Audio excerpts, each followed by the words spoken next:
Bonjour à tous et à toutes. Aujourd'hui, nous allons étudier les polynômes, la divisibilité des polynômes et la division euclidienne. Voilà, admettons que la question que vous obtenez, que vous avez, c'est est-ce qu'un polynôme est divisible par un autre polynôme? Voilà, prenons par exemple le polynôme p de x qui vaut x carré plus 2x plus 1. Est-ce qu'il est divisible par x plus 1? Pour le savoir, il y a deux méthodes. Il y a une méthode voilà, un peu courte, un peu facile, et une méthode un peu plus longue. On va commencer par la méthode la plus simple. Mais du coup, voilà, pour qu'un polynôme soit divisible par un autre polynôme, il faut que son reste vaut 0. Du coup, son reste doit valoir 0. C'est-à-dire que, voilà, avec la méthode la plus simple, ce qu'on va faire, c'est que on va mettre x plus 1, on va dire que ça doit être égal à 0. Ok.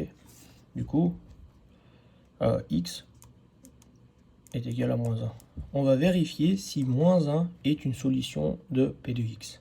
Si c'est une solution de p de x, à ce moment-là, lorsqu'on va remplacer par moins 1 toutes les valeurs de x, la réponse doit nous donner 0. Ok, du coup on le fait, p de x, p de moins 1, c'est ce qu'on appelle p de moins 1. On va remplacer par moins 1 toutes les valeurs de x, toutes les valeurs de x ont été remplacées par moins 1, du coup ça nous donne 1, vu que moins 1 au carré ça nous donne 1, plus 2 fois moins 1, ce qui nous donne moins 2, plus 1. On a 2 moins 2, c'est égal à 0. Voilà, ça c'est notre reste. Quand le reste est égal à 0, à ce moment-là, on sait que notre polynôme p de x est divisible. Est divisible par x plus 1. Dans le cas contraire, si on avait une autre valeur que 0, alors il ne serait pas divisible. Pas divisible. Voilà, autre que 0. La deuxième méthode, pour vérifier si ce polynôme est divisible ou pas par x plus 1, c'est la méthode de la division euclidienne. Du coup, la division euclidienne, on va de nouveau calculer le reste.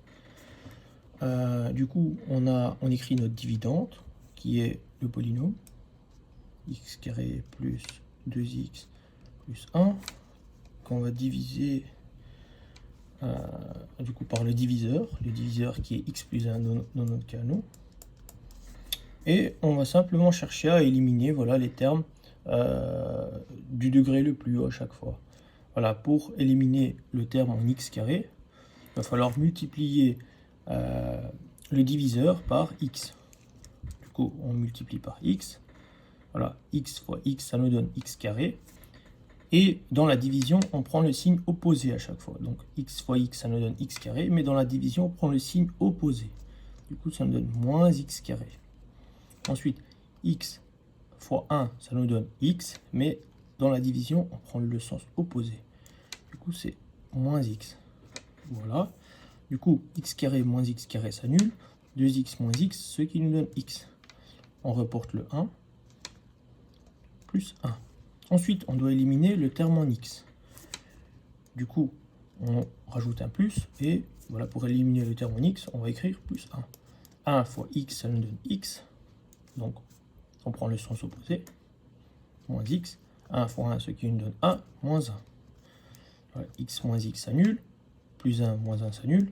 Le reste, ça nous donne 0. Étant donné que le reste vaut 0, on sait que le polynôme p de x est bel et bien divisible par x plus 1. Ou on peut encore réécrire notre polynôme p de x, c'est égal à x carré plus 2x plus 1, c'est égal à x plus 1 au carré. Et donc, notre 1 est bien une racine double du polynôme p de x. Okay. Comment est-ce que j'ai déterminé ce x plus 1 au carré? Lorsqu'on effectue la division euclidienne, on sait que le dividende, c'est-à-dire notre polynôme p de x carré plus 2x plus 1, ou on va appeler p de x, c'est égal au diviseur, donc l'élément qui est ici, c'est égal au diviseur x plus 1 fois le quotient qui est situé juste en dessous, fois le quotient x plus 1 plus à chaque fois le reste. Le reste qui, dans notre cas, nous, ici, vaut 0. Or, x plus 1 fois x plus 1, c'est bien x plus 1 au carré.